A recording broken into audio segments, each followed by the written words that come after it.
C'est l'un des plus grands gâchis économiques aujourd'hui, c'est le Maghreb. Le Maroc et l'Algérie ne commercent quasiment pas. C'est à peine 0,5% d'échange entre ces deux pays voisins. C'est le même niveau d'échange qu'il y a entre la Corée du Nord et la Corée du Sud. Et ça, c'est une perte colossale pour leur économie. Une étude de la Banque mondiale de 2008 a montré que si les deux pays coopèrent économiquement, leur PIB par habitant augmenterait de 30% chacun, avec 1% de croissance supplémentaire chaque année. Pourquoi ?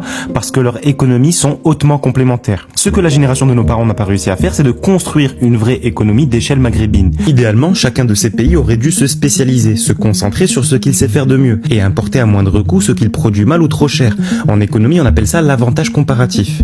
L'Algérie, par exemple, aurait pu devenir le moteur énergétique et industriel du Maghreb, gaz, solaire, industrie lourde, et importer ce qu'elle produit moins bien, par exemple les sardines que le Maroc exporte à 1 euro le kilo, mais que l'Algérie importe à l'Italie et à la Thaïlande à 3, 4, 5 euros le kilo. Le Maroc, lui, avec cette énergie bon marché, aurait pu régler son problème d'eau, développer le dessalement d'eau de mer, booster son agriculture et devenir le grenier du Maghreb. Mais il se freine tout seul à cause du manque en eau. Et aujourd'hui, au lieu de se répartir les rôles, eh bien chacun fait un peu de tout. Un peu de textile, un peu d'agriculture, un peu d'industrie, sans jamais atteindre l'excellence. Résultat, ils produisent la même chose. Et en plus, ils se font concurrence. Le Maroc et la Tunisie sont sur les mêmes créneaux. Textile, tourisme, agro. C'est un cercle fermé. Mais ce qui me fait m'arracher les cheveux, c'est l'Algérie et le Maroc, qui sont aujourd'hui en compétition frontale pour être la porte d'entrée du gaz nigérian vers l'Europe. Chacun veut que le gazoduc passe par ses frontières.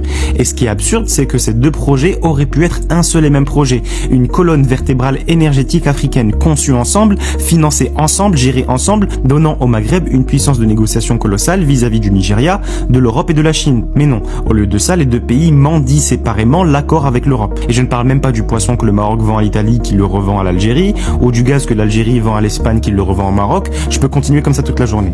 Mais à ce stade, la question que je veux vous poser, c'est est-ce que ce qui nous divise aujourd'hui justifie que demain on pose 30% de nourriture en moins dans les assiettes de nos enfants? Est-ce qu'on va continuer à se disputer pour savoir qui a inventé le couscous, ou bien est-ce que notre génération va prendre ses responsabilités et construire quelque chose de durable et de digne? Pour les gens de ma génération, c'est trop tard. Alors faisons-le pour nos enfants.